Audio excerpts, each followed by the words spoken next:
And we're live. Hi, Tom. TV Sports Cards. How are you? I'm Good. How are Tom. you doing, Tom? I'm good. I'm actually Tom 3. I'm not Tom 2. I'm the third of my name. May I live forever. So what's up, my man? Oh man, it's been a good week for me. I've been a lot of good things happening over here. I live out here in Chicago now. See behind me is Lake Michigan, clearly up there. Well, How's your what's week? good? Tell us everything good that happened to you. That's what we want to know. All right. So I'm possibly gonna start a new job. We'll see. But I'm gonna just tell a story about how I met the guy that led to this. So this was last Thursday, and I would go to my card shop. Shout out Elite Sports Cards in Chicago. Great spot. The guy Ronnie is the owner. He's really nice. Always is. I don't know, I've only lived out here for less than a year, and he's always been really nice to me since I've been out here. So shout out Awesome. Ronnie. But I was in the shop, and I always am asking people in the shop probably, just like asking them what they're gonna buy. You can kind of tell the people that are kind of would be down to talk to you about what they're gonna buy at the card shop for sure. And I'm always just hanging out in there for like at least a little bit, just because I like to look around, and he has a lot of cool stuff. But so I was just chatting up these kids about what $20, what box for $20 they should buy or pack or whatever, and I was just chatting them up about whatever. And then their dad came over and started pitching me, or started talking to me about, he was just asking me questions about my collection. We were talking about how I started, and everything with my dad back when I was a kid. And he started talking to me about how he was kind of starting a business related to the hobby, and ended up emailing him after the fact, getting an interview. So I'll release all the info once I have that fully figured out. But that's exciting stuff for me. I haven't had, something like that's fun. Other than that, it's going to be 60 degrees in Chicago tomorrow. So it's going to be a little interesting for December, whatever date it is now. Yeah, it's December 14th. It's my mother-in-law's birthday. So happy birthday, Lynn. I have a very fantastic mother-in-law. It's 60 degrees in Colorado, Denver too. I saw a funny post today, a tweet, and I retweeted it. It was a gentleman. He was saying, when everybody's saying when I grow up, I'm going to do this. And it's like, dude, it's 70 in December. There ain't nobody growing up. We're all dead. I have a lot of friends who say that. They're like, I'm not going to have kids. They're going to die. I'm like, damn, that's so dark. Yeah, it is dark. You're a young man yourself. Tell us how you got started. You say you started with your dad collecting. Tell us that. So there's actually a picture of me opening up my first binder for Christmas when I was 4. And there's like these packs of 2002 Series 1 Topps. Some great gold cups in that set. So I always love that gold set. Some people hate it, but I'm a fan.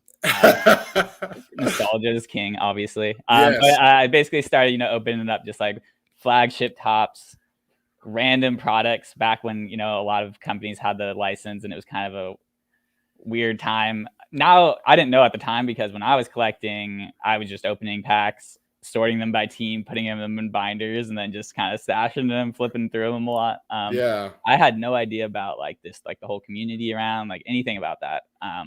But I just, that's how I started.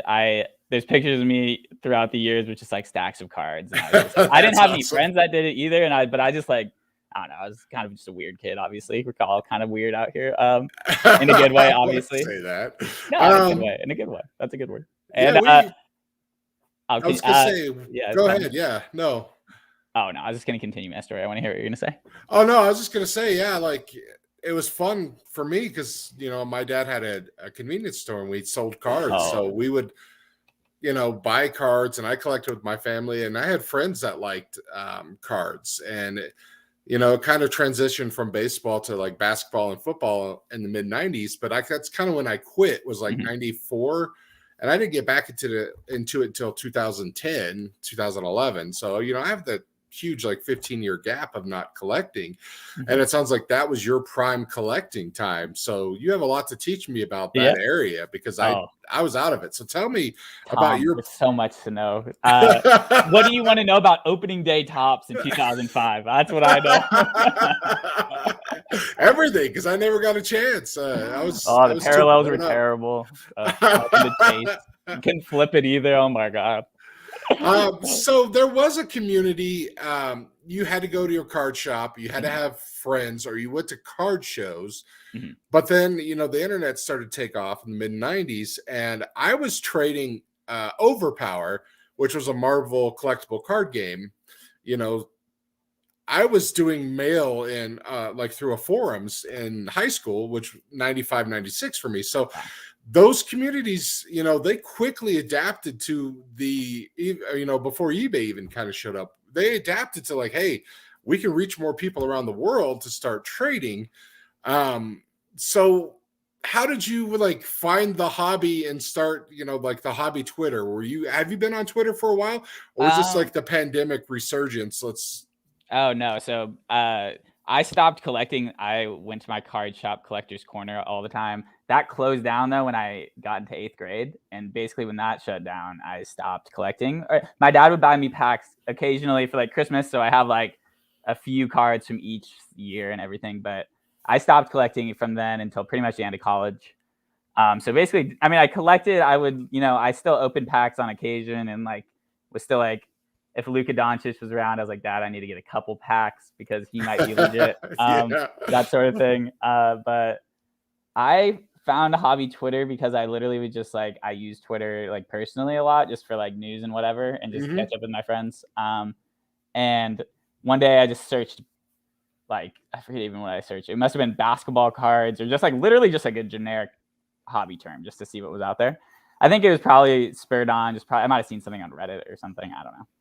And then I saw Dixon cards, you know, have you interacted with him before? Yeah. Great guy. And I just saw he posted, it was one of his, you know, like eight across stack sale things. And it was like, there was a Clay Thompson card for $2 or $3. And I was like, that's how much that is? Like, wait, I actually make money now and can make these decisions. I'm going to buy that for myself. Why not?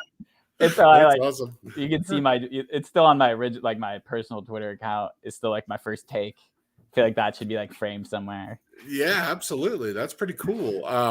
Yeah, I've always kind of loved Twitter. I've got lucky to interact with some celebrities. And that's what I always told people. They'd always be like, why do you like Twitter so much? No one follows you. And I was like, yeah, but I get to see the celebrity news and other news that I choose, you know? So if I see like Kevin Smith or Seth Rogen have something that comes out, I'm like, that's for me. And I want to see that. And that's what happened one time. Seth Rogen was like, hey, we have this movie about North Korea coming out. Who wants to see it for free? And I, you know, signed a little contest and I got to go to a screening and, you know, meet him and, you know, and it was just incredible. And that's what I always tell people, like, because of Twitter, I got to meet like one of my favorite actors at the time, Seth Rogen, and have a great time and do shots with him and his writing buddy. And, that's you know, awesome. I was like, how cool is that? And then, yeah, I have like 30 followers, but that doesn't matter to me. And now it's changed. And I just use my same Twitter because I don't care. I am who I am. I don't have anything to hide or a job to protect necessarily. I mean, I don't want people knowing exactly where I work. I do. I have my code name just because I know my friends would be annoyed with how much I tweet. I tweet way too much from TV Sports Cards for my friends to be following it. That's awesome. Yeah, see, like none of my friends, you know, I'm clearly older than you by a handful of years. You said you graduated college, and I'm looking at you like, no, you're still like, you're a sophomore in high school. Oh, clearly, no. TV. You never know on Twitter, though, dude. There's some guys out there flipping cards that are like, oh yeah, 12. I'm like, dude, what? My one of my best friends, Moose, Dylan. You know, he's 15. I love him. He's gonna come on the show. But yeah, there's inspiring young people everywhere, and it's great to see. So, you wanted to talk about something that, because we're both Toms. Yeah. The transition from Tommy to Tom.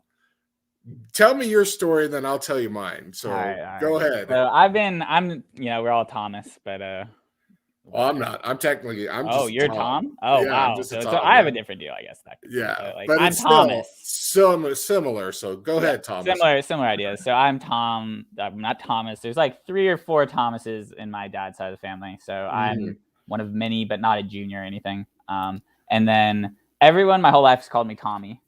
So every person basically in my, like, never, like, every class, every, like, I feel like some even like questionably official documents say Tommy that are like, you should probably put Thomas on that, that sort of thing. And now that I'm out of college, I did the whole end of college grow my hair out to my shoulders thing, and I was like, all right, I'm gonna do all this stuff before I can end. And then I'm like, oh, I can't give up Tommy yet, though. Come on, I can't do that. I wake money and work and whatever now, pay taxes, etc. Come on, like, I'm gonna hang on to Tommy for a few more years, and everyone's gonna have to deal with it. Oh, so I am a third. My dad was the second, not really junior, and then my grandfather was the first one. Original. We are Tom. That's the name. There's no Thomas there. When you're a kid, everybody loves to call you Tommy because it's cute, and you're cute as a kid. And my dad liked to be called Tommy, and I never in my whole life, even as like a 4-year-old, I wanted to be Tom. I was like, that's my name. Maybe I'm a little bit on the spectrum or something about it, but it's like it says Tom, call me Tom. And my dad was like, I want to be called Tommy. And it was always the opposite. They would always call me Tommy and him Tom. Yeah. We'd get calls from because my dad did a lot of stuff with church. They'd be like, can I talk to Tommy? And they'd hand me the phone and I'd be like, hello. And they'd be like, oh no. Because my mom would be like, he's getting a call from a girl. I'm like, no, I'm not. Dad is. It's the nun. But it's just like, that's what it was. And I find that my childhood friends, they don't call me Tommy. The people that still like to call me Tommy are my childhood friends, is like girlfriends or ex-girlfriends or like girls we grew up around. They're the ones that call me Tommy because they would like to. They think it's funny or something to see me squirm, and I'm just like, I think it's totally fine to want to be called what you want to be called. If you want to be called Tom, like, people should call you that. I'm out on people like using names as a way to annoy people. That's something that gets on my nerves for sure. But that is a deal, though, and it's funny to see that because I'm sure it's the same with Johnny's and John's. And, oh yeah, my dad's Dan. He went by Danny, etc. Yeah, my brother's Daniel. He's Daniel, and I have a friend who's Daniel, and he's Dan. But we call him Danny. He still likes it. So it's there are those different people. That's whatever you are, but everybody kind of goes through that if you have one of those names. But Tommy, people love the Tommy. They think it's just so cute and sweet, and you're just like, oh, I am, but also I'm 43 years old. Just call me Tom. Maybe I'll be saying that when I'm 43. You might. When I'm 23 right now, I'm gonna stay here until 25, then reevaluate. I think is the plan right now. Oh, I have bad news for you. No one likes you when you're 23. It's in a song. It's official. My cousin's in the chat, Michael Hill. He said, I'll always be little Tommy to him. And it's true because Big Tom and Little Tom and Little Tommy. And that's what half my family calls me. And, it's fine. It doesn't really bother me because my family's not doing it to annoy me. Other people do it to annoy me, or they'll call me Thomas, knowing like I'm not a Thomas. And it's not that it bothers me. It's just like I feel like I need to correct them and be like, I'm just not a Thomas. It's like me calling you Daffodil. Your name's not Daffodil. So that would throw me off for sure. So you were telling your story. You got all kinds of cards. Then you found Dixon cards. You started a stack sale. Yeah. What made you decide to do I need my own card account and go from there? Oh, I was quickly realizing that I was going to be buying too many cards on Twitter. Okay. I think what I did is I DM'd him and I was just like, yo, hey, this is cool. I just have no idea what this is. I'm kind of getting back into it. I had a few weeks earlier gone through my cards and realized there are such things as serial numbered cards that was not aware of. But as someone who ripped a lot of random hobby packs that my dad would buy from the local card shop, I had a lot of random gold parallels and stuff like that are cool. And I was like, whoa, I had no idea any of this stuff. So I started researching that, realized my LeBron rookie card was worth a lot more than I thought it was. And then, I bet. And then I was like, all right, I'm slightly interested. I mean, not slightly. I'm like, all right, this thing that I thought was kind of going to be a thing. I was like, oh, damn, I'm going to have to move this stuff at some point. Or actually, and I was living at home, I graduated in 2020. So I was living at home from July 2020 to February of 2021. So I was sitting in my room with all these binders. I literally had 25 binders of big binders. Awesome. And I'm like, all right, I need to I started flipping through them. And I was just like, all right, I definitely did not realize a lot of the stuff that I had. So I was just going through it. And then Twitter, I just quickly realized was just like a cool place of like people sharing stuff. And I was like, I don't have anyone in here to share any of this my stuff with. I actually have one cool story about a guy that I met who ended up, or like followed each other on Twitter, and then we realized we knew each other sort of, or we didn't that's fun.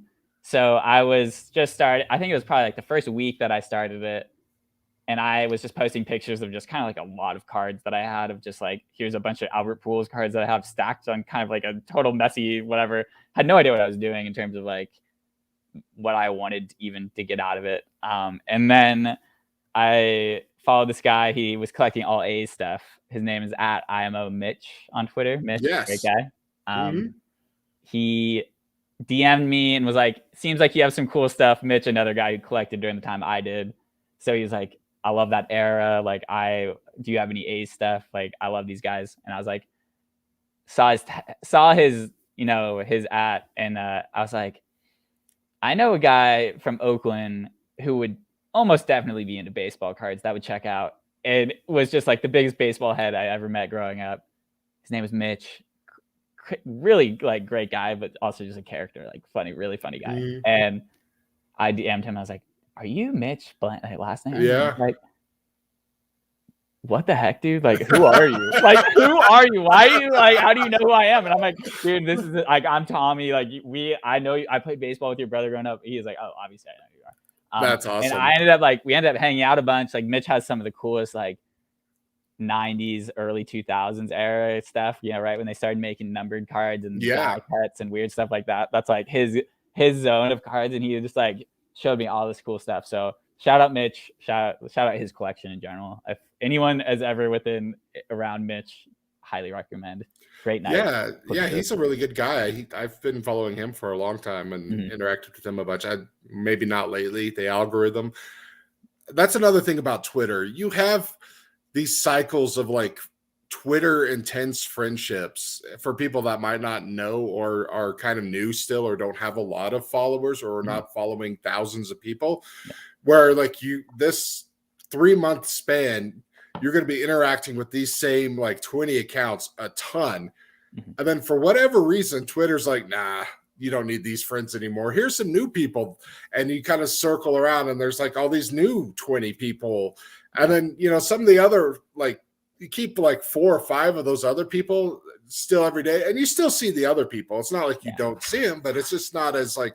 You like their post, but you don't DM them about it. Well, it's not even that. It's just, they just don't show up as much or you're just missing it or something else is taking it up, which is really unfortunate. Twitter is just this a nasty little robot, just likes to do that. But I've gone through like cycles where, Mitch was in one of my cycles, and I would just see him all the time and like and retweet his stuff. And now it's like, I'm trying to think. I was like, when's the last time I saw something of his? And I was like, I don't know, but I'm going to blame Twitter because if I saw it, I would have liked something. So they're hiding it from me. No, I totally agree with you. I've had the similar experiences for that, for sure. Yeah, and it's weird, but but that doesn't. What's so great about the hobby is those people don't take it out on you or like hold a grudge. And it's once you guys start interacting again, it's just like the old times, and this community is so great. And it's the best part of collecting right now is all these people that you get to meet and talk to and trade or buy from all over the country, even the world. So I have a guy who follows me who's this French guy who has the craziest Clay Thompson card collection and like memorabilia collection. And he's just this guy who likes all my posts, and I DM him sometimes. I'm like, that's sweet. Awesome. And it's great. I'm like, this is crazy. This dude is all the way across the world, but and you wouldn't think that. Clay Thompson, like, why would someone in France collect so much Clay Thompson? But it's like, why not? People love who they like, so it's great. Sure. What is your main collecting focus now? Like, are you just everything or whatever? Like, what are your teams? What's your sports? I definitely, so I'm heavy. I mean, my number one PCs, these are things that I'm always checking, are like Clay Thompson cards, Buster Posey. So my dad, all right, I'll explain quickly. I grew up in Oakland, California, but I'm not an A's fan. I support the A's, but I'm a Giants fan because the Giants were in the Bay Area first, and my dad was born around the same time as the Giants came. So he latched on to the Giants Shows. first. Yes. So everyone hates on me for being from Oakland and not being an A's fan, but honestly, like, thank God I'm not an A's fan. Anyway. Well, before you were born, the A's were the ones you wanted to root for. The Giants, not so much. They had Will Clark and made one World Series, the Battle of the Bay there, but the Earthquake Series. But yeah, the last 10 years, the Giants were really good teams. As much as I hate it as a Rockies fan, they got to show some respect for what they've been able to do. So yeah, definitely. So yeah, you're Giants. So Giants, I collect Giants. I Golden State, Clay Thompson. Golden State, I start around like Jason Richardson era, before We Believe. Shout out We Believe. Up until obviously up until like the recent guys. So unfortunately, like I stopped collecting when I was a kid. Around the same time Steph started, so like really brutal timing for me in terms of my collection.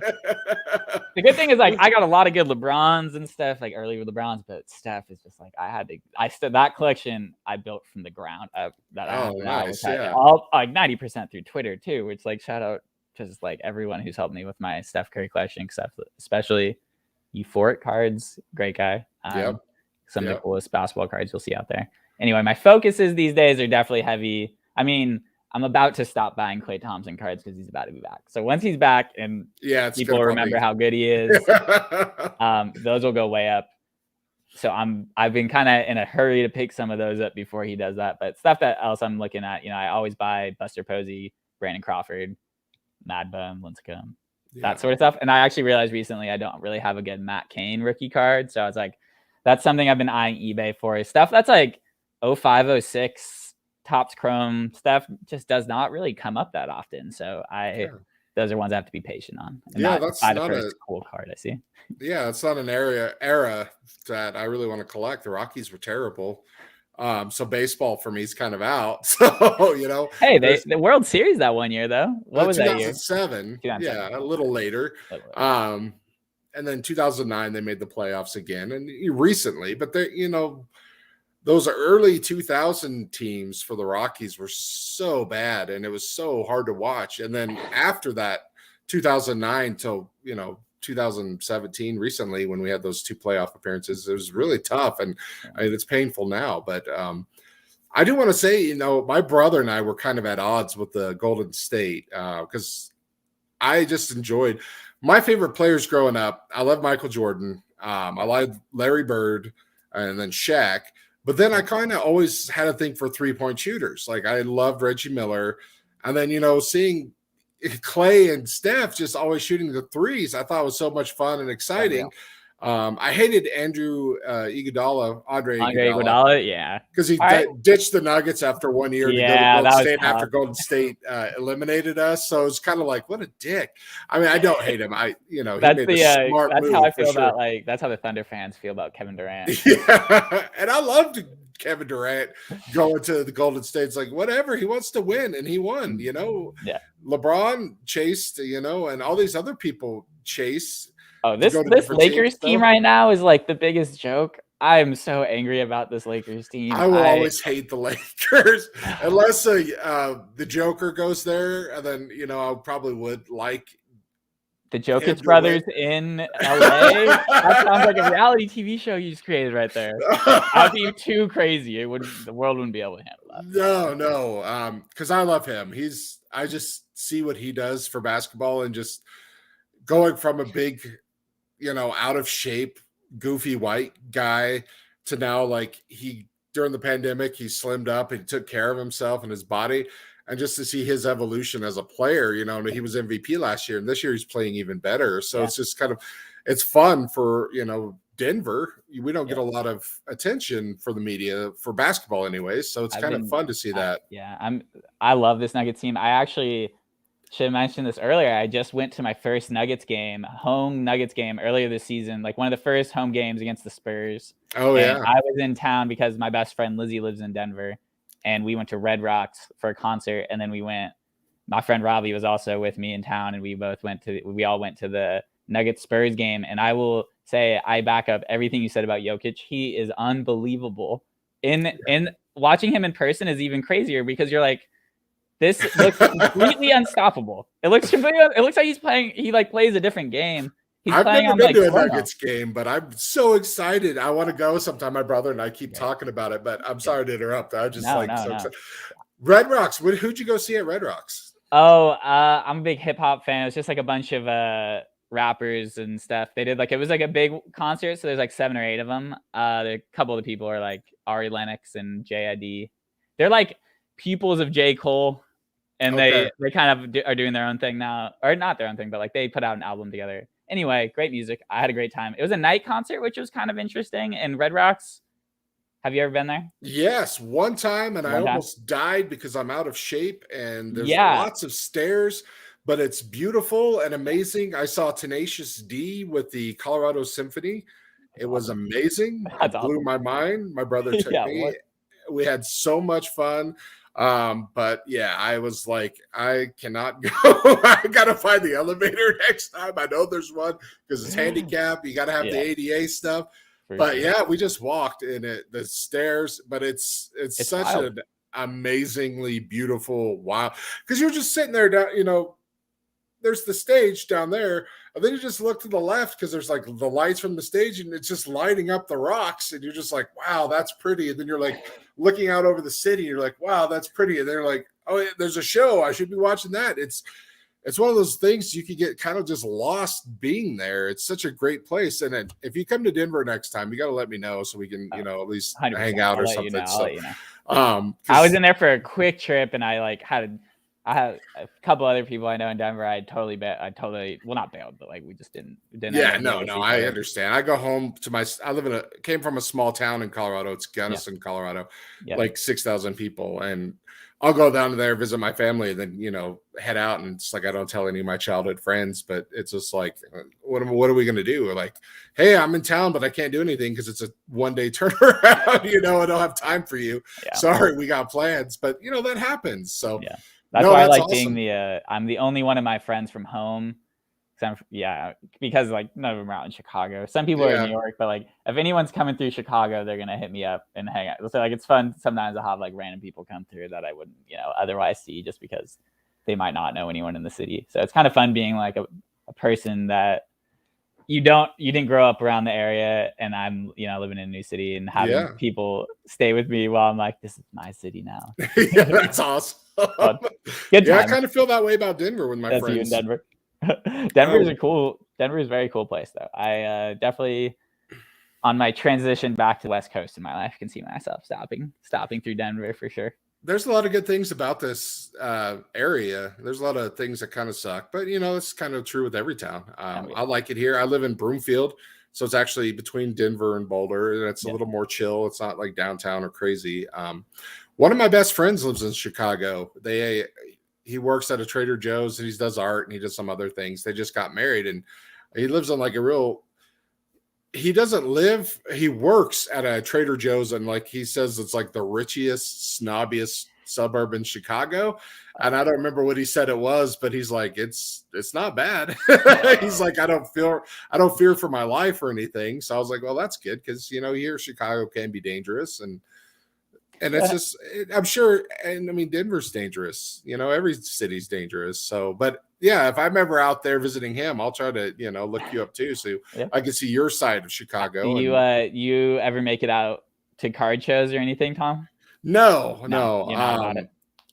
It's not that I am about it. I'm just poor. My card buying has stopped a lot. You know, what have you been focusing on lately? I'm still doing Project 70 because, you know, you can just order those. They print to make them. And I'm collecting Shore and Party. Those are my artists, and I love them. I collected Shore last year for 2020. I'm kind of just in this phase where I'm just waiting for things to get stable for me. My wife's disabled. She was in a couple car accidents. So, and then we just got a ton of medical bills for her, myself, our dog. And it's just like doing DoorDash after work just to try to catch up. And I'm just waiting for things to stabilize. Yeah. But there's things that I'm looking for that are kind of I'm always looking for Denver Bronco autographs, but cheap. Yeah. Rockies autographs, cheap. You know, like what I like to do is I'll go on eBay, and if I have like a $50 budget, I'm going to go bid like $3 max bid on like, 15 autographs and just close it and let it ride. Let's I'm not go. going to get I in mean, a at this bidding point, war. I mean, I'm sure the guys you're going for are not exactly No, like Milan Hajduk from, the 2001 Avalanche. There's autographs you can get for a couple bucks. Or Matt Holliday. I love Matt Holliday. You could find his Rocky autographs. I got one for $2. Things like that. And it's not about the names. It's just about like, were they on a team that was impactful for me or a championship team, and like, you just find these cheap players, but like that guy won the title with the Broncos, who cares if he was the 4th or 5th wide receiver or running back? It's just, I want those guys on my team. A new guy that I want to get, but only collegiate stuff, is Austin Eckler, because he went to the same small town college I did. I only went for one semester, but Western in Gunnison, he went to school there, and he's a Colorado, Denver area. And then he went to school down there, and he's just killing it in the NFL. So awesome. His autograph and anything that has like a patch or mem, because that's the school. My mom works for that school. And I went there, and, growing up there, it just is so cool. So it's just something like, if I could pick up these cards here and there of that, I think that's kind of special. That's beyond my normal, like, here's my Nuggets, the cheap teams, and, because that's really what I'm after. I'm not after anything to flip. I'm not going to collect Hall of Famers because they're too crazy. I started a list, Tom, that I call the list of cards that I'm going to buy during the Great Card Recession of 2027 or 28. And that's all the modern cards of guys that I like now that are on like the Warriors team, Giants, whatever teams. I'm like, all right, I could buy this card now for whatever amount, but it's probably going to be 10% of that in 10 years. So I'm going to wait 10 years. And that's my new such a great idea. Oh, no, I love that. Because then it's like, I have the card in the future. So I don't have to worry about it right now. That's tomorrow Tom's problem. What I really like to do is this with my brother. My little brother, he got back into cards before I did. And we just like splitting a box of cards and opening it up and see what we get. And if we get something good, we flip it to buy more cards. And if it's like a football box, if it was like a Bronco card, he would just give them to me. And if it was like a good card, we'd split it and buy more. And that's what I just like. We would do that like twice a year. When boxes were about $100 each before that went super crazy. And that's what I really like to do. And, collect little things here and there. Like I said, I don't need much. But it's fun, like when you open up a couple packs of Topps Chrome and you get like I got Pete Alonso's refractor rookie auto from Chrome. And I'm like, that's cool. It's, not like blowing up and $1 million card or anything, but like when you get those every now and then, it's fun. You watched the home run derby, man, Pete Alonso, and in Denver now too. He's awesome. I'm a huge fan. Oh, I was so happy to get it and then to see him, do that here. That card's special to me, and it's not something that I want to sell or move because it's just like, this is just a cool card I pulled myself. So yeah, for sure. I have a Pete Alonso card pulling story too from earlier this year. I found out I was going to a Cubs game. I live like a mile south of Wrigley here. Okay. And I realized, or I was walking, or I'd heard someone on Twitter say that, again, reason why I love Twitter. Someone said like there's cards at stadiums, at MLB stadiums, if you go like the team store or whatever. So I was like, I'm definitely gonna check that out. It was an early season game. And I was like, there was 2021. This is the start of this year's season. There's 2020 Series 1 Topps boxes. So the year before. So I'm like, they must have gotten these for last year because of the pandemic. No one went to the games or whatever. So they just have them sitting. So I was like, dang, these have just been sitting in Wrigley. Anyway, got a box of them. And then I pulled the Pete Alonso Gold Cup, like the getting drenched, that one was shirtless after hitting a walk-off one. One of the sickest cards ever made. And I pulled that SP from a box from Wrigley. So that was sick earlier this year. That is awesome. Take a picture. No, that's cool. Yeah, he has some great that polar bear super short print. That's just like that's a cool card too. It's just that's just kind of what I like is the unsurprising. Like I'm not going to collect a bunch of his cards, but I'm going to keep that card because no one is going to pay what it's worth to me, you know? Yeah. You know what I'm the saddest about, Tom, since I joined Twitter? The biggest mistake, everyone has a biggest mistake they did early on when they got back into it, I feel like. My biggest mistake was I always got SI Kids, Sports Illustrated Kids growing up, and I loved that stuff. And I had like my sisters would rip out the cards for me so they wouldn't be messed up. And I had two older sisters, Kayla and Sophie, and they both would do it sometimes for me, and I appreciate that because those are saving me money now. But like I have so many cards that I thought all of them were worthless unless they were like the really crazy, like the ones that I knew were going to be good ones. Like I have like the LeBron James high school one, Steph Curry Davidson, like Usain Bolt. I felt like that one was going to be sick. But I gave away a bunch of them in my first stack sale. I was just like free giveaway things for people. Literally, dude, I gave away so many like so many like nice ones where like I didn't even realize they were rookie cards of people. I didn't even think about that, and I was like, oh yeah, here's a whole bunch of Tony Hawk. You know, who cares? Skateboard guy, right? Literally, dude. I don't do F1, but do you know about F1? I know a little bit about F1. I only know a little bit too, but that's why I threw out the Lewis Hamilton rookie card. That's worth $1,000. Oh no. Devastated. See, I gave all my stuff to my little brother, and it was junk wax era, so nothing of value. But and it's like, you know what? It's okay. He sold a bunch of it on eBay, and you know, keep to buy other stuff, and I'm fine with that. You know, it's like they didn't have that much. I didn't have that much emotional attachment to it, and monetarily, you know, it's like whatever he got was great because there's nothing there.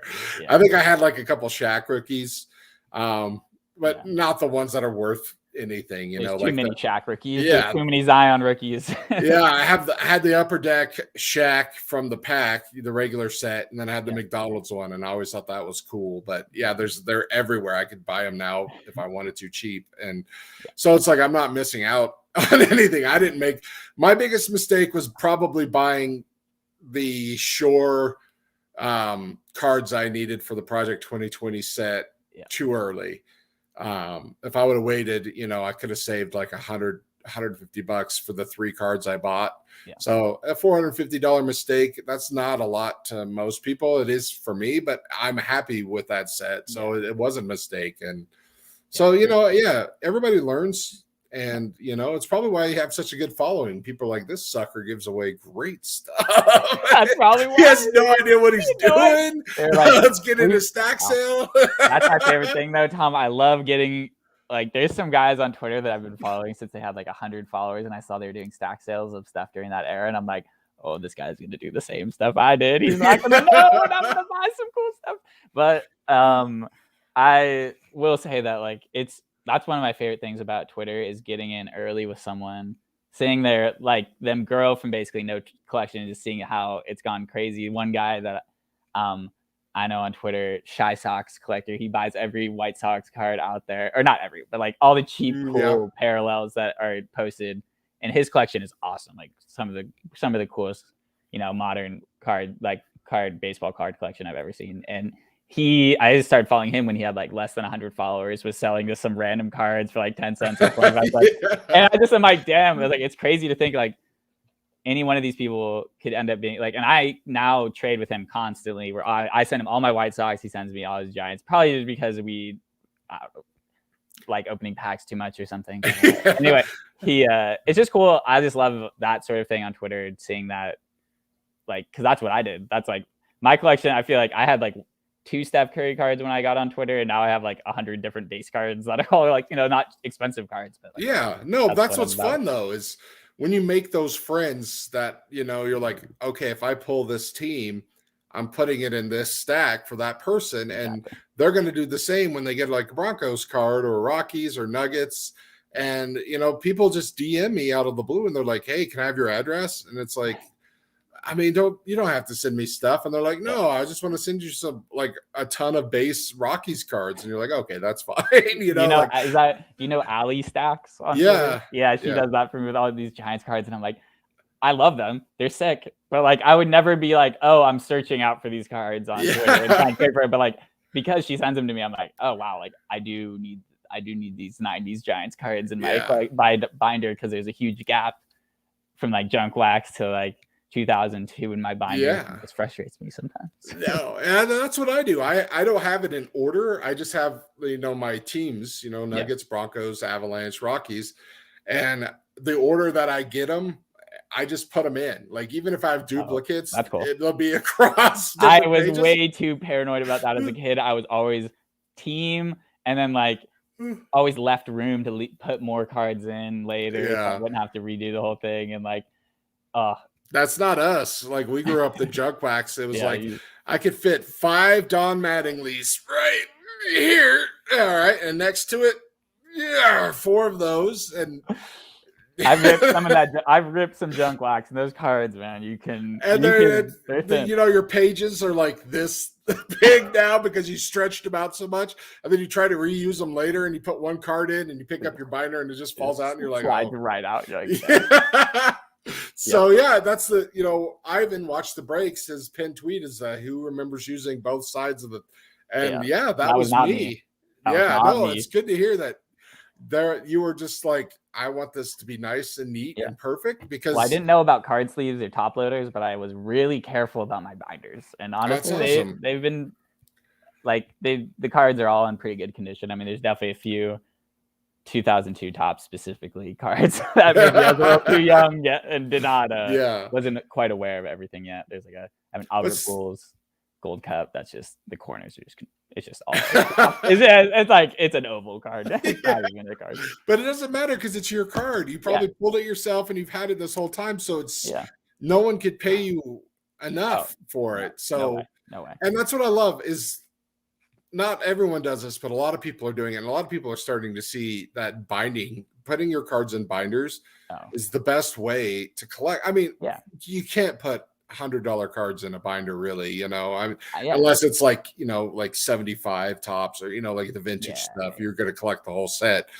But it just when you flip through and you're just looking at someone's cards like that, it's just so much cooler to me than to see like a stack that you have to do this. No, I keep a binder that I specifically make because I think it's like pages and stuff that my non-collecting friends will think are cool, because then I leave it out and people flip through it and like coffee table book, right? Yeah, exactly. And like they love it. Like I have one page is like a bunch of like whatever Buster Posey Giants cards, and the next page is like a bunch of Lil Wayne cards. And I'm like, what are you doing, dude? Like, what is this? And I'm like, that's awesome. It's fun.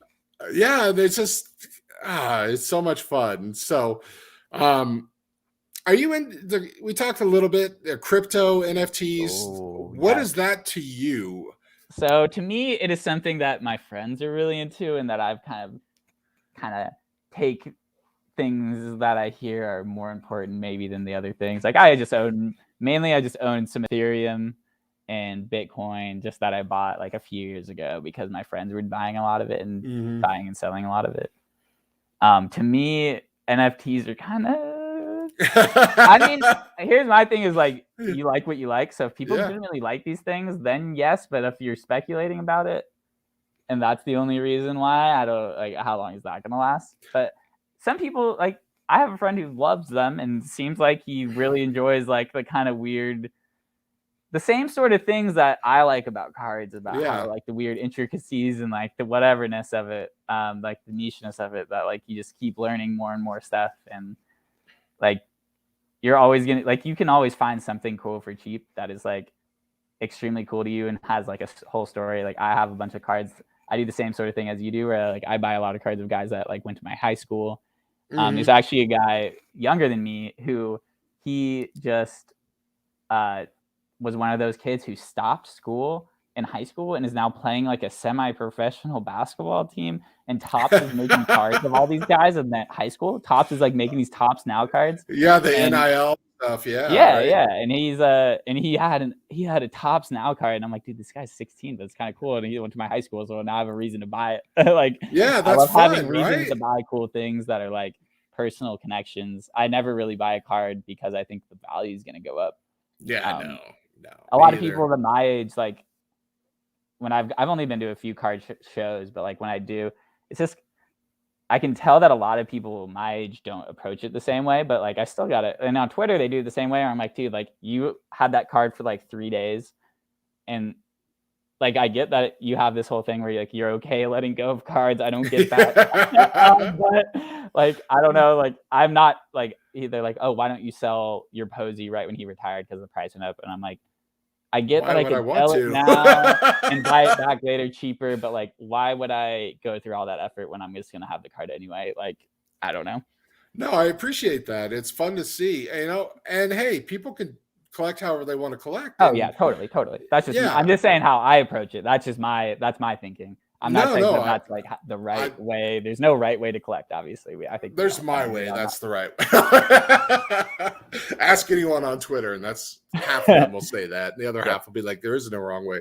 But no, it's nice to see that, that people still are like, I don't care if I can make a quick flip and then buy it back later. It's the work. It's not about that to me. It's just about, I already have this card. Why do I want to work more to get it later? So it's because that's how I am. I take them and I put them in I have a little treasure chest of PC items, and I just put them in there, and I'll go through them every now and then. And I might do a solo show one day and, kind of go through my PC, but it's just like, it's just mine, and I collect it, and I don't care. I don't want to make money flipping and doing all this work and comping. I don't mind like, oh, hey, I pull this crazy Mike Trout card. I don't care about Mike Trout. Let me see if I can sell it so I can buy some other stuff or whatever. So, I'll sell stuff. I'm not against selling stuff, but I'm not going to be like, oh, I have this Drew Lock card. Let me sell it during training camp when prices are high because I don't care for him. You know what I mean? Like, or I could buy it all back for pennies on the dollar later and be smart. I'm not trying to impress anybody, and I'm not smart enough to impress anyone. And I'm not out of here. That's pretty good. My friends are always asking me like, Tommy, like, how much have you made on cards? And I'm like, I mean, if you look at my bank account, I've lost a lot of money. But if you look in my boxes and look at my face when I'm looking at the cards, then you'll probably realize why I do this. And like, it's not because they're popular now or whatever. Like you're a true collector. That's just how you would describe yourself. Or how I would describe you anyways. But would you describe yourself that way? As like, I'm a true collector. I collect what I want. And I'm not here to flip or make money, or it's not a hustle or a side project for like, to advance. Yeah, and like I think I have a similar approach as you. Like, I'm not gonna not sell something just because I have this philosophy that I don't sell things. Like, that's not me at all. Like, I'll do that. Like, if I have cards, I get in a pack or like anything. Like, I'm always trading, and I'll like do like a cheap sale and stuff like that. But I consider myself a lucky collector in the fact that like because I've been lucky in my teams winning championships recently, I can be like, and just like in general, having kind of like generational, like Steph Curry, generational star, I can justify to myself spending a little bit more money on a Steph Curry rookie card than I probably would if I was a regular collector of the Rockies. Like I wouldn't be spending, like $50 on a Todd Helton rookie or something. That would be, but he might make the Hall of Fame. He's just had that nice vote increase. The amount of Todd Helton inserts that I pulled as a child, you would have no. I think I had at least 40 different ones, 40 different Todd Helton cards when I got back into it. There's a picture early on my Twitter. That's awesome. A stack of Todd Helton. Oh, he was so good for a while there. Then he played longer than he should have, and they had like bad seasons. But he's well loved out here. People keep saying like, Tommy, are you sad about Buster? And I'm like, I am sad. Obviously, he like started when I was like 10 or 12, and I like, that's my dude. But I'm also happy. I can tell in retrospect that he kind of was making this his last year. Like I was always wondering why he wasn't playing first, and he just like seemed like he wasn't taking that many days off. And I was like, well, he was taking days off, but I was just like, it seemed like he would take first base days, and like he used to do that when he was like a few years ago. So I was like, it's kind of strange, but like, we're so good. I'm right. Like, let's go. We're winning the championship, whatever. And when he retired, I was like, like, I'm sad that I'm not gonna be able to watch him play anymore. But this year, especially, I feel like a lot of people gave him that gave him the respect that he hadn't been getting as the Giants were bad the last few years. So I think that like, someone asked what. Sorry, I just saw the chat. I got distracted. But anyway, I was just like, Posey. Anyway, I was just like, this is how I want him to go out. This is kind of how his career is. Going out as the comeback player of the year is just kind of an awesome. Thing. One of those guys that he played on a rival team, but you don't hate him. You know what I mean? Like, you respect him. He's a good player. It does played the right way and did all these things. And it's just like, man, he's good. That's all.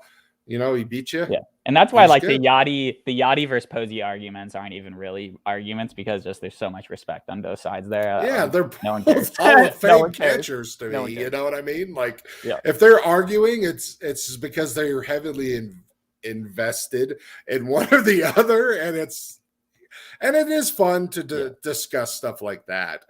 For sure.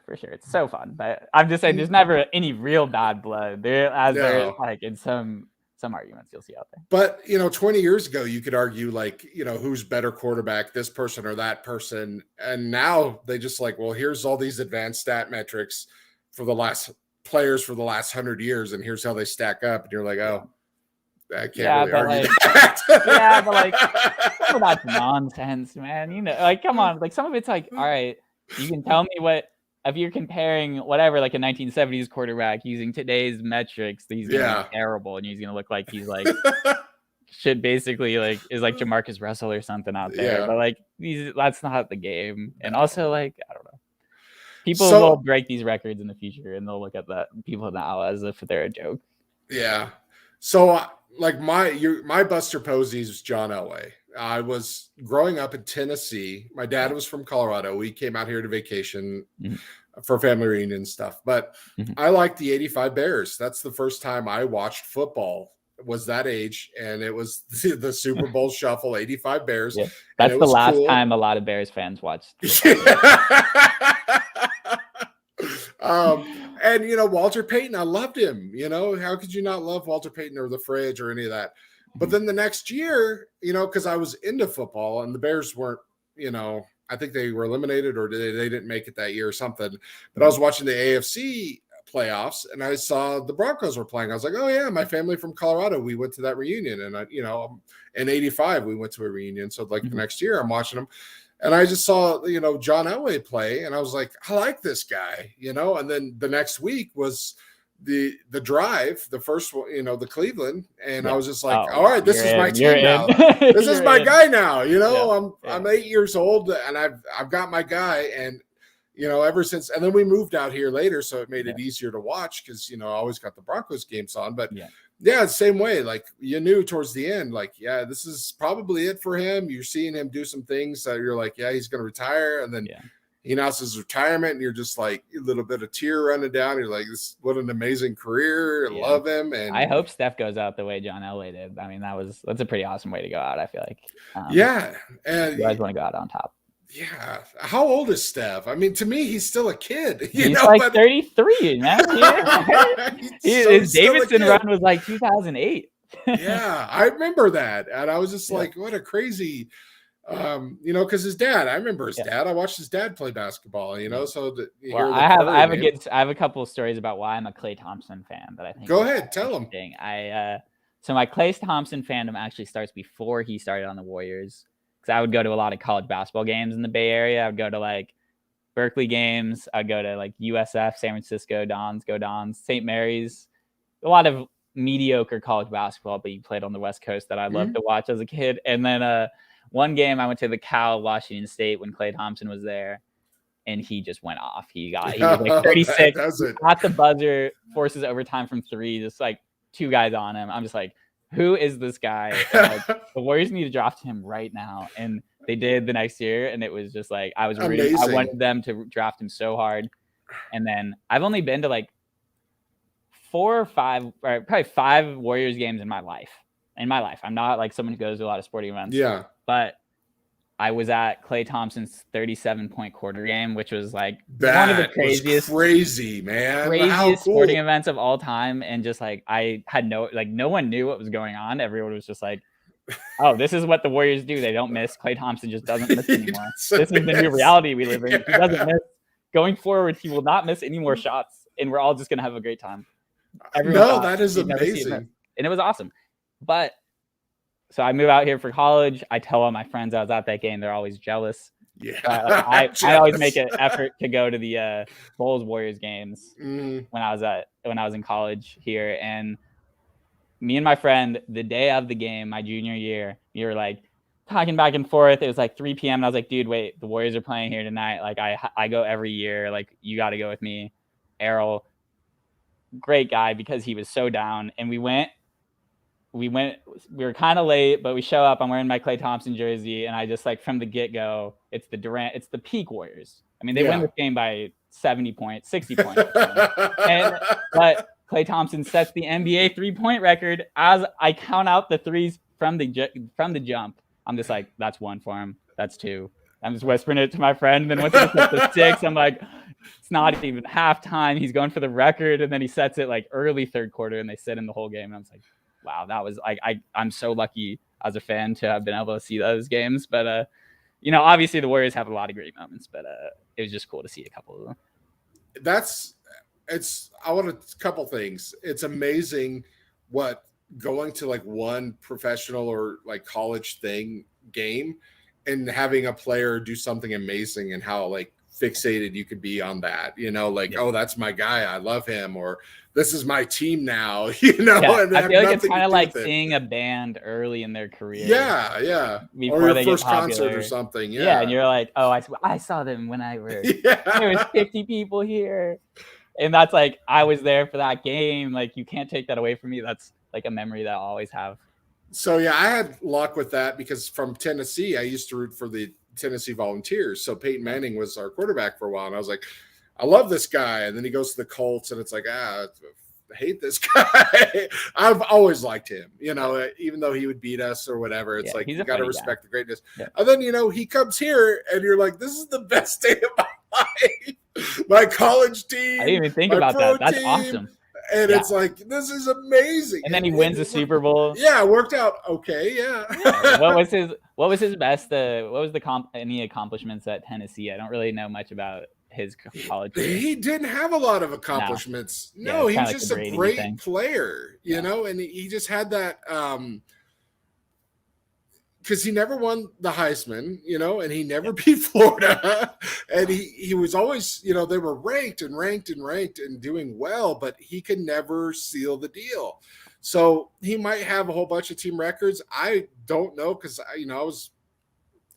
when was that? I was just out of high school, so I was like late teens, and I had other things on my mind than college stats. Mostly video games. What were your video games? What were your OG video game stuff? Are you a gamer? I'm not a hardcore gamer. I actually was never really allowed to control the television when I was a kid, so I never was very good. So in college, I caught up a little bit. I had a job at my dad's convenience store. First day I worked, I was in 8th grade. I was 12 years old. I got a day off for being on the honor roll. And my dad said, I'm not leaving you at home all day. You're going to come work. And he set me on the chair behind the cash register, showed me how to do it, and left me there for 9 hours. So I had a job ever since I was 12, basically. I bought my own TV. I bought my own games. That's awesome. My dad loved technology, and we had an Atari in the 70s and 80s. And then he bought a Nintendo for himself because he didn't want people fighting over it. He said, this is mine, so I control it. Yeah. And we were made to share. And it really wasn't that big of a deal. We would play, and he would play with us. He loved Zelda, Legend of Zelda. We'd play that together, and golf and RBI baseball. He threw a perfect game on RBI baseball for Nintendo Entertainment Center. He was so proud of it. He left the screen on, and then he went and hooked up the VCR to it and recorded the stat line so everyone knew that he threw a perfect game. That's awesome. And then after that, I would just buy my own. I bought my own TV, or had a hand-me-down TV. Then I bought my Super Nintendo. Then ever since then, I bought everything for myself. for sure. Upgrade a TV here or there, but buy. So yeah, gaming came before cards for me. Cards came in like 1987, and I was gaming before I have memory. 2-3 years old playing That's Atari. why do you worry about the kids these days growing up with iPads like as second limbs basically, or we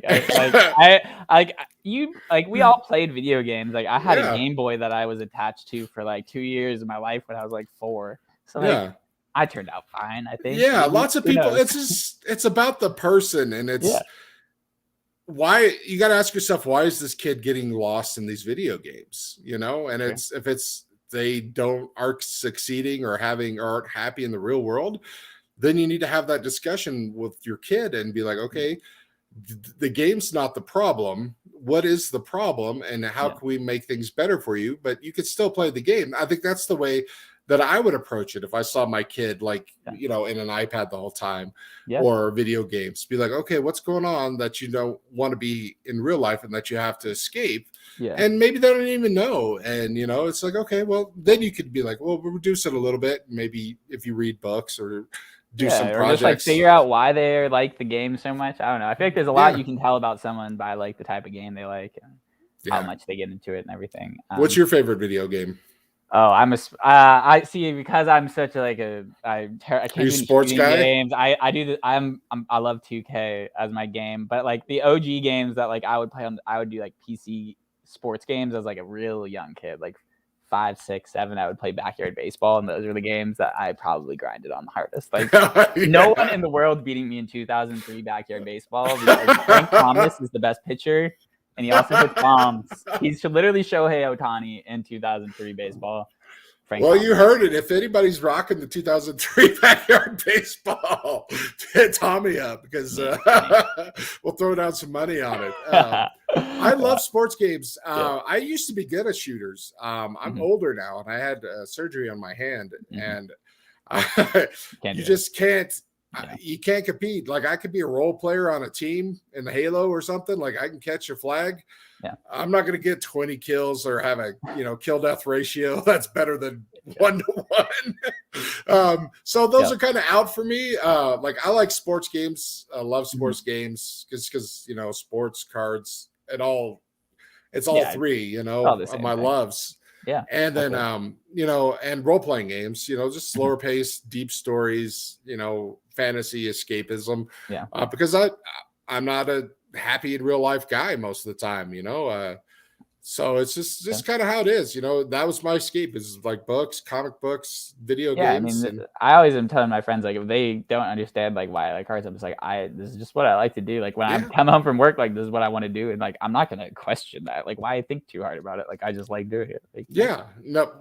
Like, like my wife, she'll binge watch like 15 hours straight of a TV show, and like she gets value of entertainment out of that, and I can't. Like, if 2 hours, I like movies, so I can binge watch like 2 hours of episodes, like 2 episodes of something, and then I'm like, all right, I need a break, and she'll get mad. But it's like that's what I build for, and then I'm moving on to something else. Like it's not an attention span thing. It's just I don't want to. That's not me. I want to have other things to do. So. For sure. And I think that I have a couple of thoughts on that. One of them is that I think the whole idea around like binge watching an 8-episode, 1 hour each episode thing is tough. And I'm a huge supporter of movies as something that like people are just, why not just make this long TV show into a movie? Anyway, besides that, what you were saying there made me realize about myself on Twitter is that like whenever I catch myself about to tweet something negative about like a type of card that I don't like personally, for not any really any particular reason other than like I have some stupid reason why I don't like it, I don't tweet that I don't like that version, because like someone does, and like why would I like hate on that? Why be a hater just like on, especially around something that like brings me joy all the time? Yeah, and that's good that you do that, because I don't poo-poo individual cards, and if someone's like, hey, I got this card, I'm so happy for them. I will like Prism. I hate Prism. every form of I hate prism. mosaic. Mosaic's the worst. See, you have that, and Yeah. I kind of agree with you. It's a new set, so it's just new to me. But yeah, Prism was garbage. It came out so many years ago, and it was like a $60 box, and it would sit there forever until it was don't tell like Mitch that. Mitch loves original Prism. it was That's like his favorite. $30 marked down, and then you're kind of like, man, I don't even want to buy it for that. And no one did. And then like all of a sudden, Prism everything, and you're like, who decided it? Though? Prism, like, who makes these bad. decisions? Like, basketball who makes people. Basketball people. Because football and baseball, those were my bigger collections. And there was no like Prism hockey or anything, but I would buy some Prism football and be like, man, I like Topps Chrome way better. Topps Chrome is so nice. So Topps basketball is like that's my thing. Like late 2000s, like the end of Topps basketball. Those are some of my favorite cards. And not to like just say I like Topps better, because when I was collecting big time was 2011. Von Miller, highest pick ever by the Broncos, and I was just like Daniel, my little brother. He got me back into cards, and I was like, well, we drafted number 2. We took Von Miller. I'm just going to PC him. I just learned this term. And so I was like, okay. And Topps and Panini had the license, which was great, because then they had like, okay, I don't like basic Topps, but I like Topps Chrome a lot. I like certified a lot, or I like this and I like that. So like I had sets from each one that I could buy from and be happy. And now it's just like, oh, well, I guess I'll wait for Optic, because I don't like base Donruss and I hate Prism. But then Optic's going to be like that was my favorite expensive, thing about. So it's horrible. My favorite thing going like about when I like was learning about all the stuff that I was opening up in my binders is like there was so many different companies controlling all these different products, and like I didn't know what I was ripping, but like thankfully my dad's philosophy when he went into the card shop was like, I'm gonna pick some weird packs. So I have some like kind of weird, cool stuff, and I'm like, that's awesome. I wish that there wasn't a monopoly. I'm cautiously optimistic about Fanatics, but I am too in a way, but we'll see. We'll see. The way I look at it now is there's a lot of unhappy people in the card.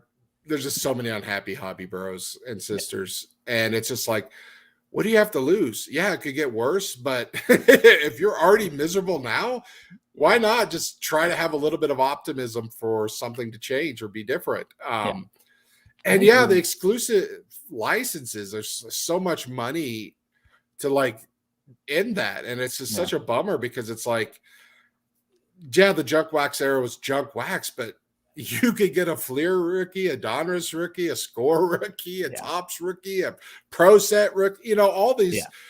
And they're not worth anything. But now, to me, it's just like, how cool would that be to just have like your PC and not be a rainbow of every, like, oh, I'm getting all 500 parallels of Prism. I can't with the rainbows. I'm getting one of each of his base rookies from, Topps, Fleer, Donruss. That to me would be something I would be interested in, versus like trying to complete a rainbow of all these parallels, because I can't do that. That's crazy. And the Warriors this year, first like highest draft pick in a while, and James Weissman. So I was like, I'm gonna buy all his cheap cards, and that's the policy I took. And I've had a great time doing it. I have an idea though, or a thought about the exclusive license thing. I want to tie it back into the NFT conversation. I think that we're about to come into, because of the popularity of cards and their association with like these other assets, or like alternative assets, quote unquote. I think that you're going to see a lot of players making their own individual cards. You've already kind of seen it with partnerships between players and artists, and like Tyson Beck. Tyson Beck, exactly. Yeah, and like I think you're going to see that a lot now, because players are going to realize, I'm missing out on all this money that's being spent on these cards. I could sell my own cards that I could hire some or like partner with some cool artists that people are going to like, and they're going to make cool cards that might not have the logo on them, but are going to be like well done, and not just like a Prism baseball whitewash logo or something.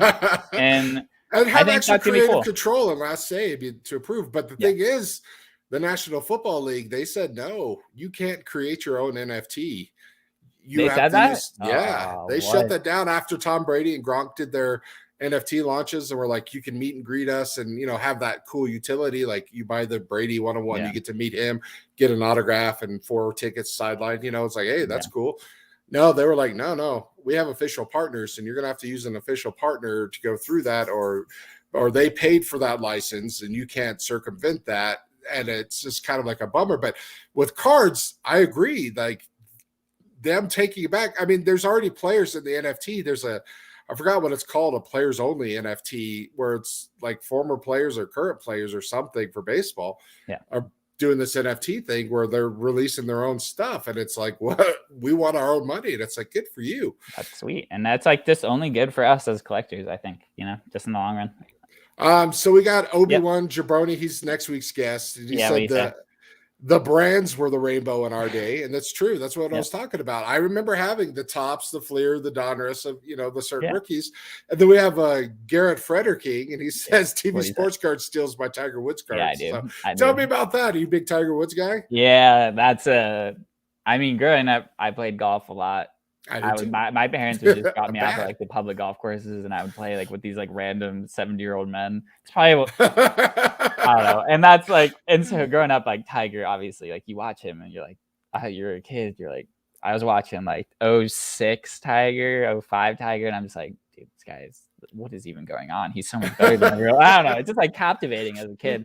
And now like his cards are kind of a fun thing for me to go and try to collect, just because he has a lot of weird ones, a lot of like weird random cards, because golf is so like not something to make sense about. So that's like kind of a fun thing I do. Like I don't have like any crazy expensive Tiger Woods cards. I just have like a bunch of weird kind of like inserts and weirdness, like weird stuff. So I have fun, and Garrett has a cool like a really awesome collection. His collection is way better than mine, but we compete for the same sort of Tiger cards a lot of the time. That's fun. It's fun when that happens, but then you can also tag your buddy when you don't want it or like can't. And you're like, because that happens with Broncos cards a lot. I'll get tagged and it's like, I can't buy anything right now, but then I'll tag my buddies who collect the same thing I do. And then, you know, sometimes they're taking it and you're like, heck yeah, that's awesome. Like, that's a good deal. I'm glad my buddy got it. And a lot of times I tag people because I'm like, I'm not going to buy it. I don't want to buy this, but I want to buy this, but I'm not going to buy it. I'm going to tag you because I know you might buy it, and then I won't have to even worry about it. That's the same thing I do.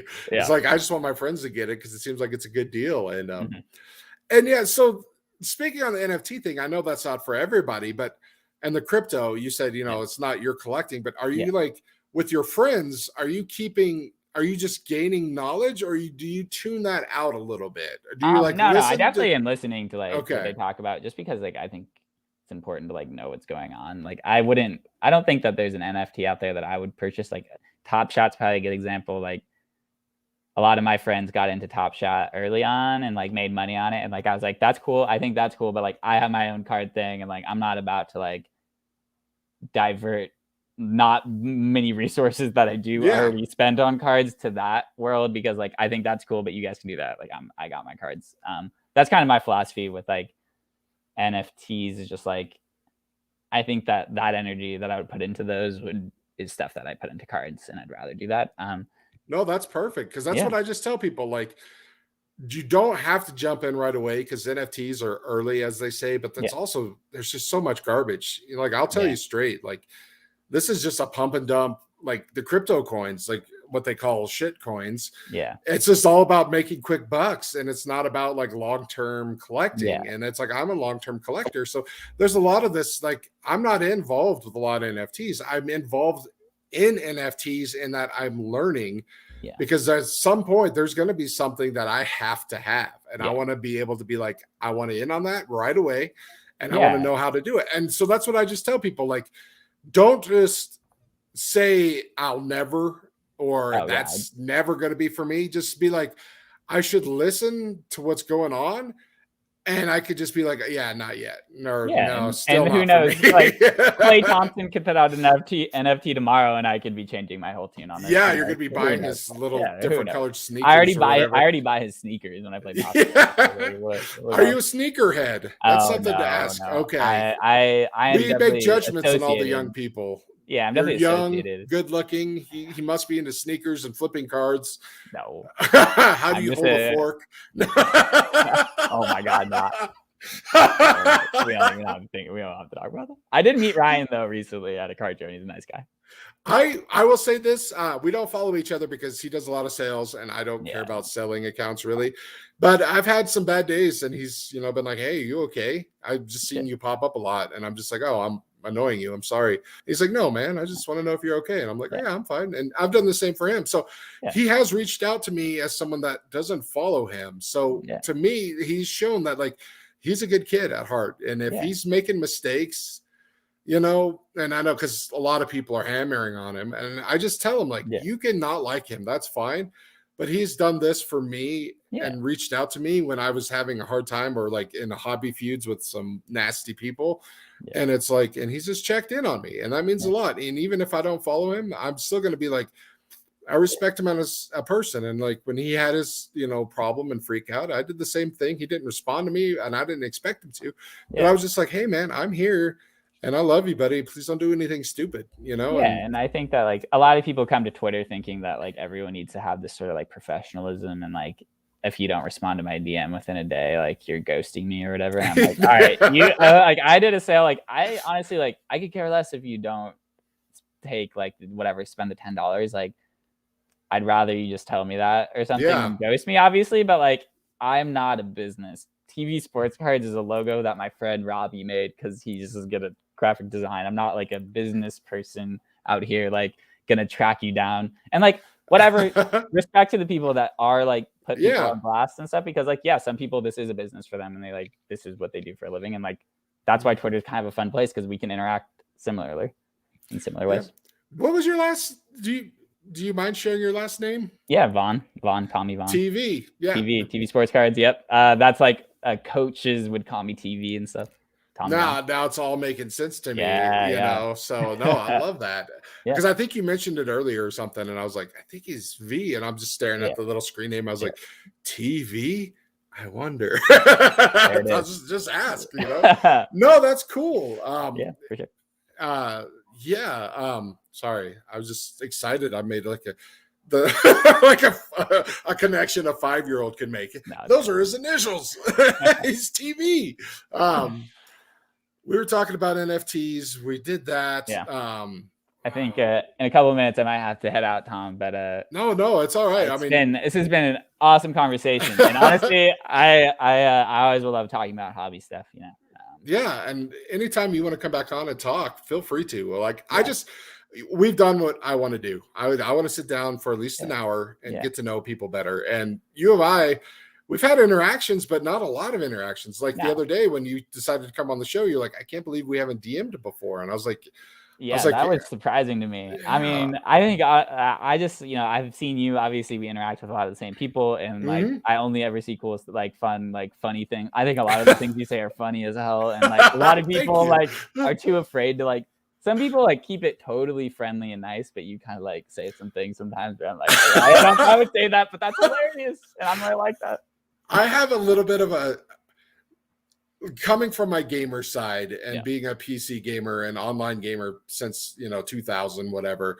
The forum trolls, that was the thing to be, and there were mean ones and nasty people, and I was that at point telling people to die in a fire and kill yourself, because it was 2000, you could do that. No one was really gonna actually do that, and then people started actually doing that. And you're like, guys, we need to stop that. The internet's still the real world. It's not just like, it's not like a utopia that we because back then you weren't thinking about it and you weren't serious, you were just like, you kill yourself. Literally didn't know any better. And now and then it started to happen. You're like, holy crap, man. It's like, well, I'm a goofball, and I've always been, and I've always done a little bit of trolling, and my preferred way is just to be goofy or silly or low hanging fruit. That's the easiest, to make the easiest joke because it amuses me, and if I'm laughing then it's funny.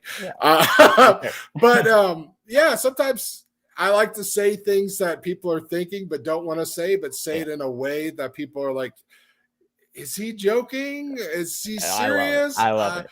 And that is one of my skills is if I met you and we were going somewhere in real life, you could tell me to say anything, and I could say it with a straight face to someone, and people will look at me like, did you say, well, are you serious? And I'll be like, Yeah, I drove my wife nuts when we first started dating because I could say anything and she'd just be like horrified, and I'm like, no, I'm kidding. And but all her friends are like, That's hilarious. So yeah, it's just some skill I developed along the way. I kind of Norm Macdonald, Well, I'm glad RIP, but I love that I know that now going forward, looking at your tweets.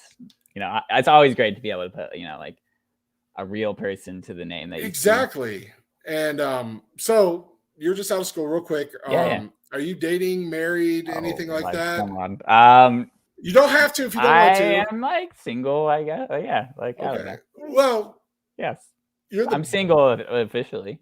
You're clearly the best looking guy I've had on. Well, you and Lance, both young, good looking guys, but he's taken. But if we got these, hot hobby girls out there. Oh, yeah. That's it. Where are they? I don't know. If you're a Golden State Warriors fan and you love Clay Thompson, you slide into TV's. My DMs are open. You can call Tommy all you want. All right, Tom. Thank you so much for coming on. Yeah, this was a blast. I had so much fun. You just smiles on my face. This is why I do it. I know you tried to leave. I got to talk, but I love you, man. We'll see everybody next time. Yeah, I'll see you.